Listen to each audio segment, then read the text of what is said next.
Hardangervidda. Vakkert, vill og naken for skog. En fantastisk naturperle. Dette er en av Norges nasjonalparker. Denne norske naturskatten har blitt min egen skatt.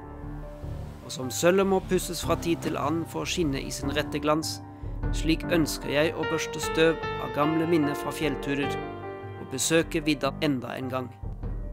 Jeg skal på skattejakt.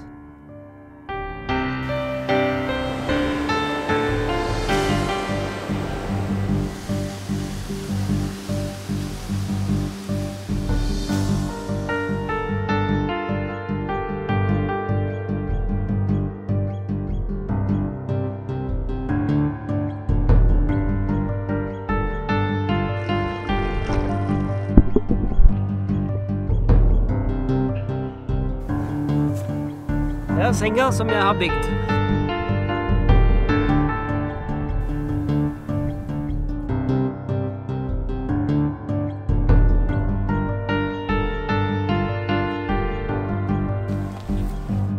Her kunne de sitte og speide etter regn.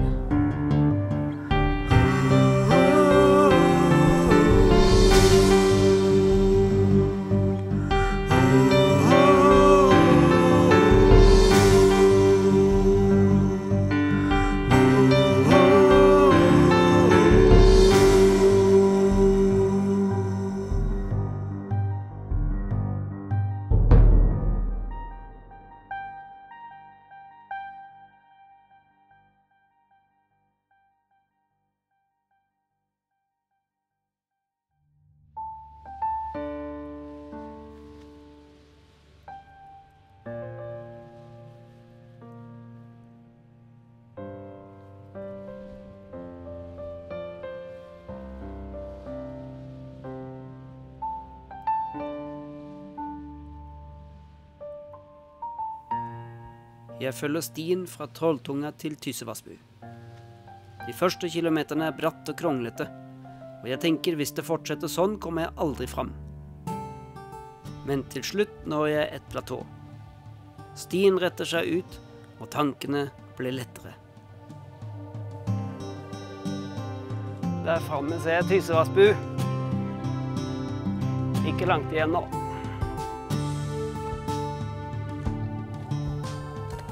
Men en matbit må jeg ha. Ved første lunsjen lager jeg som regel surdeigsbrød. Ingen som går inn i et bakeri ville kommet på å kjøpe et flatt, pannestekt, grovt surdeigsbrød. Men ut i det fri etter en lang marsj, når duften av nybakt brød har pirret ganen min i 15 minutter, smaker det helt himmelsk.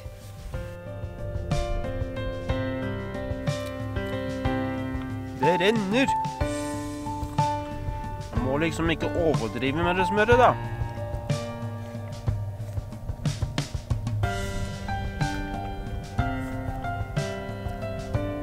Sånn går det når man smører på for tidlig med smør. Brødet er varmt.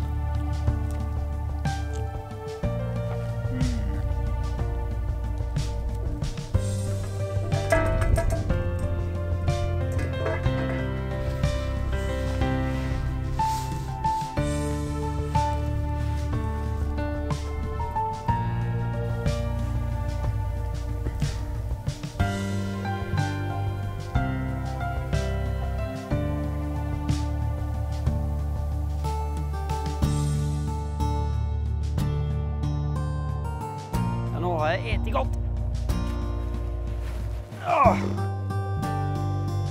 Den kjennes ikke noe lettere ut ennå.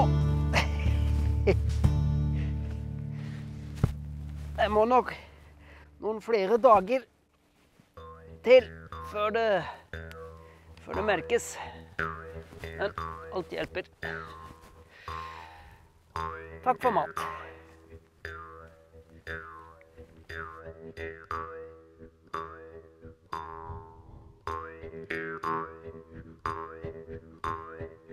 Det er jo fint at døra er åpen, men jeg har telt. Det blir nok ikke her.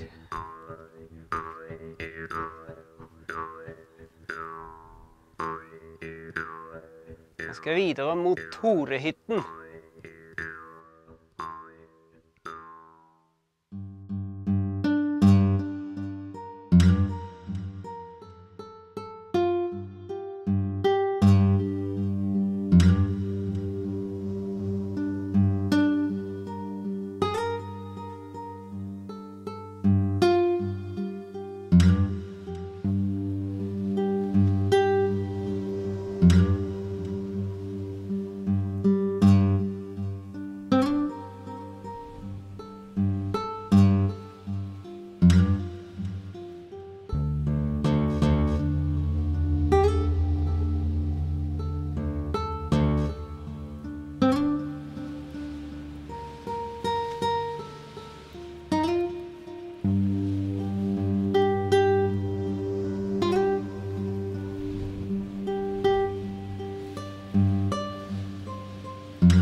Siden jeg er på skattejakt, så kan jeg jo se på noen skatter som jeg finner underveis.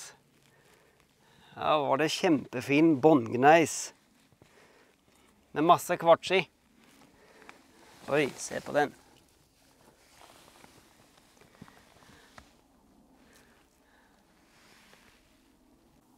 Jeg synes det er vakkert. Skattejakt på Hardangervidda. Sist gang jeg var her, så fant jeg en krystall. Jeg har begynt å lete, så kanskje finner jeg noe.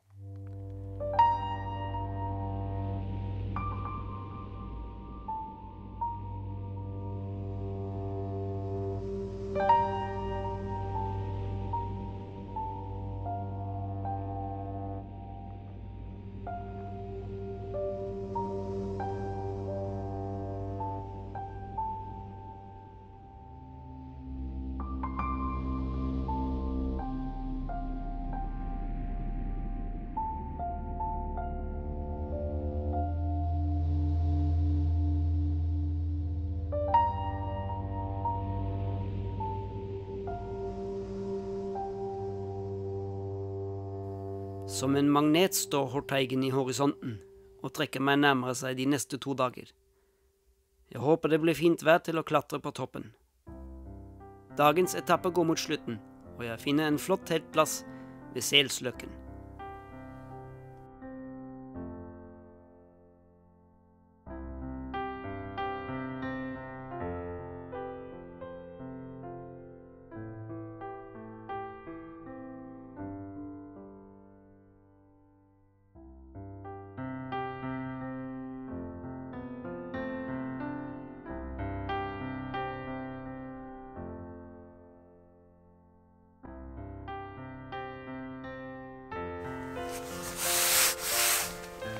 Det var jo en aldeles rett og fin teltplass.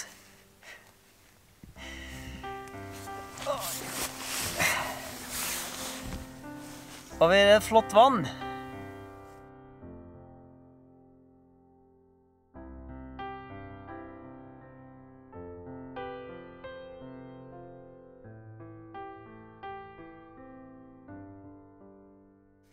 Nå får vi se om det blir noe fisk til middag i dag. Masse muligheter! Prøve ut på holmen først da. Ja, kan jeg kaste rundt om hele.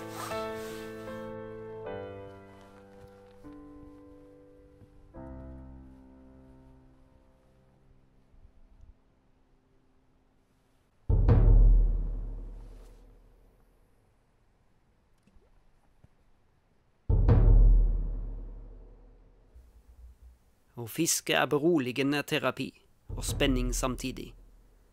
Jeg ser utover vannet og tenker på det jeg har opplevd, men skulder og knær kan slappe av. Men når fisken ikke vil bite, flytter jeg meg fort til nye plasser. Jeg har god erfaring med å fiske i elv, så jeg finner utløpet av dette vannet. Stryk i elver som er dyp nok, er alltid gode fiskeplasser.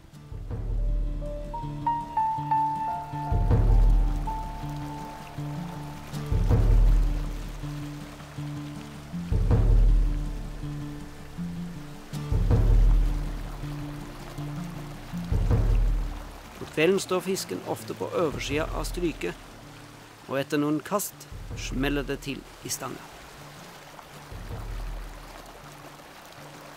Spent følger jeg med fisken som plasker i det klare vannet ved føttene mine.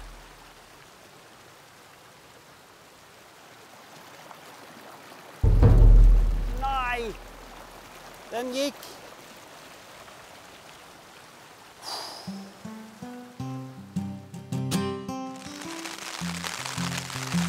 Godt å ligge her nå, da.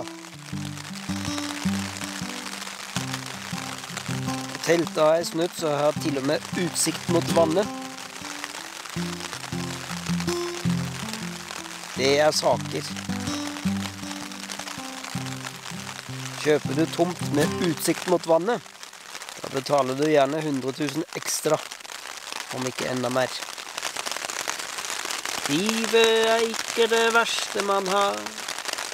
Når man sitter tørt i teltet og teen er klar.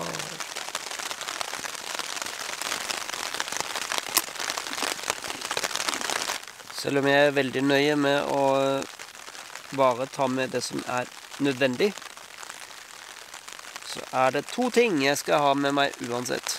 Og det er en munnharpe og en fløyte. Og jeg husker når vi var på Hardangervidda første turen, så lagde vi en sang. Eller, det blir jo ikke sang av en sånn en.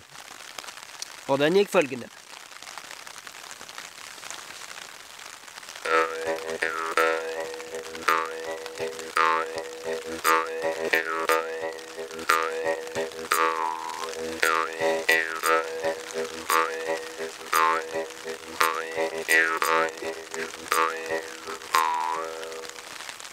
Og den har i lang tid minnet meg på noe. En sang. Og i går kom jeg på den. Det er Per Spellemann. Per Spellemann, han hadde en eneste ku.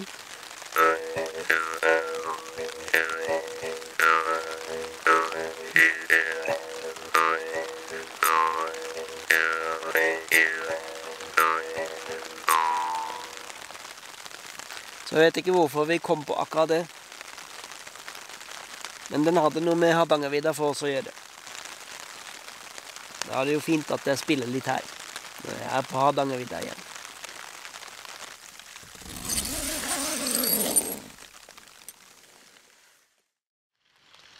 Det er noe spesielt med frokost i teltet. Når du åpner glidelåsen og så bare se ut.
Det hender man kommer over sånne fine pausesteder.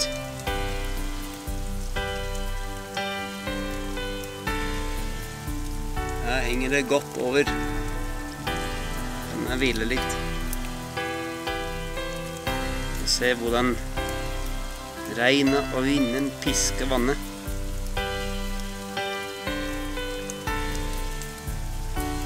Ja, det er nok ikke den fineste dagen på vidda. Men det går.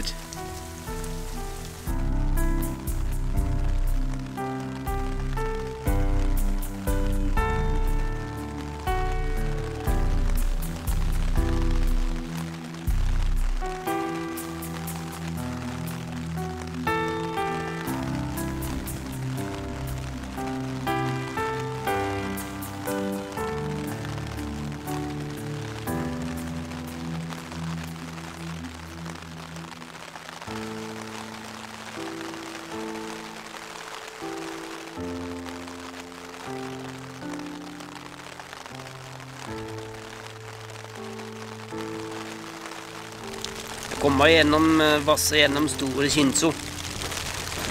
Det var nesten opp til knærne. Mye vann i elva nå. Prøver å tørke opp litt. Jeg har bare en bukse. Må jeg prøve å tørke den.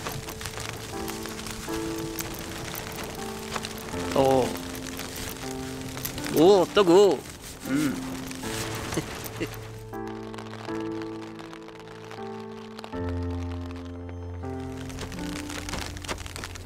Det minker og regner. Blåser litt mer da.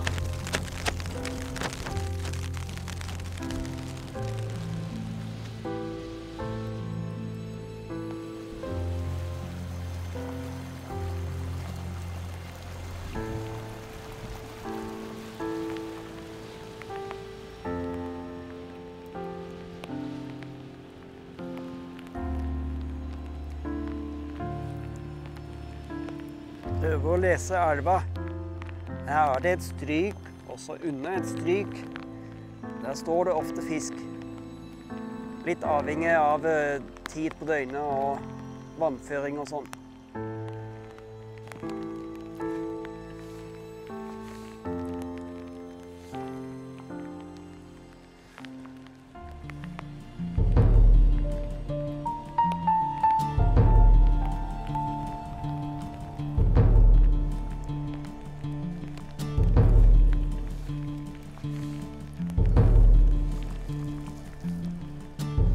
Wow!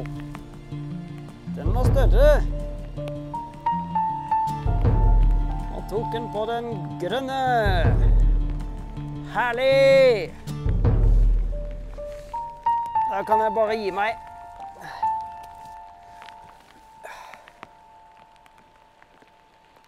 Ikke verst. Fisk til middag. Takk. Endelig sluttet det å regne. Jeg har en jobb å gjøre. Under fiskinga mistet jeg en viktig sluk på andre siden av elva. Jeg har krysset nærmest løp gjennom den allerede en gang med full påkledning. Men nå skal jeg lete etter en sluk i vannet. Da kan jeg ikke ha på buksebeina. Jeg vet ikke hvor kaldt vannet er, men det biter grusomt.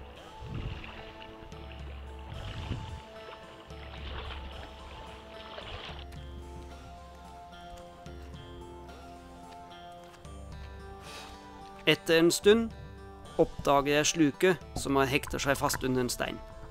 Det er for dypt til å rekke ned, men kamerapinnen er magnetisk, og jeg får fisket den opp. Og enda en gang må jeg pine meg gjennom elva.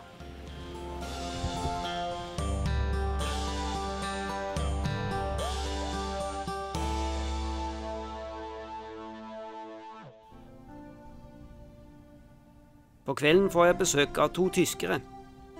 Jeg slår av en god prat på tysk, og tilbyr dem en av mine ørreter. Til gjengjeld får jeg en nydelig tysk marsipan. De prøvde å finne et sted hvor man kunne komme seg tørrskodd over elva, men uten å lykkes. Vadestedet er den eneste muligheten i dag. Etter 3 turer over der, kjenner jeg fortsatt hvordan det svir i beina.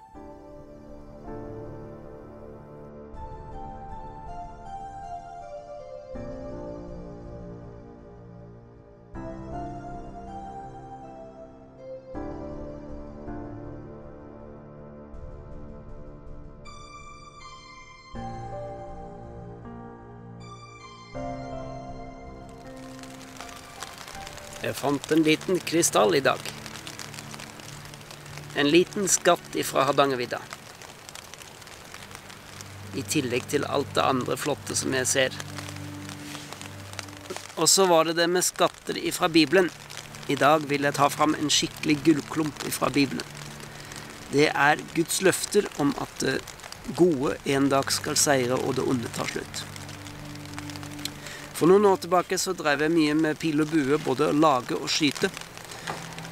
Interessen den har nok ebbet litt av, men fortsatt så har jeg sammen med speiderne pil og bue på noen samlinger. Når speiderne skal skyte, så ber jeg dem om å stille opp med bue i hånden, og så skal de si etter meg et løfte. Og det går som følgende. Jeg sverger at det ikke skal sikte på folk eller dyr. Hvis jeg gjør det, blir buen tatt fra meg. Jeg har ikke trengt å ta buen fra noen av speiderne mine ennå. De har holdt sitt løfte. Noen mennesker holder sine løfter, andre mennesker bryter dem. Men Gud holder sine løfter. Allerede helt i starten så har Gud lovt at det skal komme en frelser. Og midt i historiens løp så kom Jesus. Og Paulus sier, for så mange som Guds løfte er, i Jesus Kristus har de fått sitt ja. Andre verdenskrig. Hvordan hadde verden sett ut i dag hvis ikke D-dagen hadde kommet? Landing i Normandie forandret krigens løp. Og på samme måte så er også Jesus da han døde på korset og stod opp igjen D-dagen i kampen mot det vonde. Og det står at Jesus ble gitt for våre overtredelser og oppreist for vår rettferdighet. Nå kan alle mennesker komme til ham og få en ny identitet. Himmelborger. Og en dag skal kampen mot det onde ta slutt, og vår nye identitet skal leves fullt ut på en ny jord.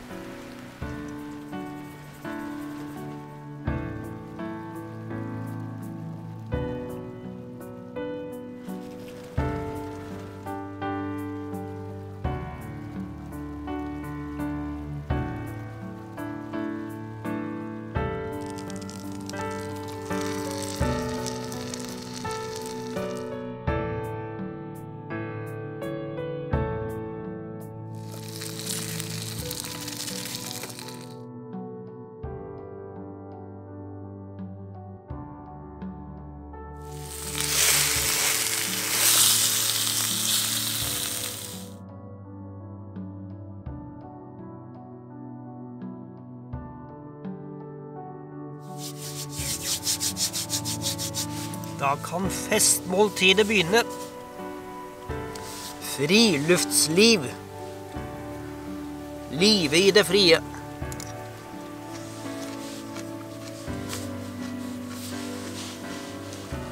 Det er sånn det skal se ut. Med selvfanget fisk.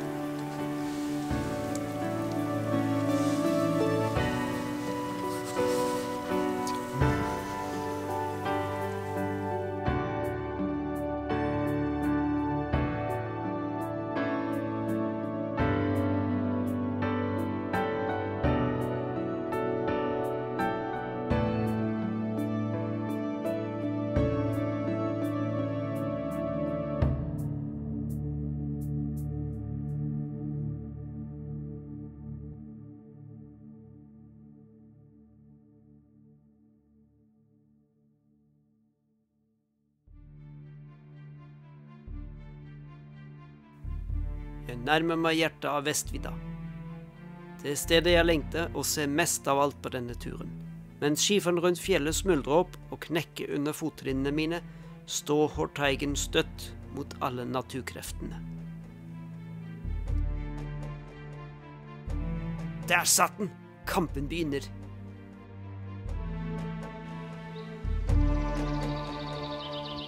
Da jeg gikk på skole på Nærbø for å bli tømrer, flyttet jeg ut i skogen, og bodde i en gapahuk i 6 måneder. Kanskje er det derfor at teltlivet fortsatt føles helt naturlig for meg. Der sto gapahuken.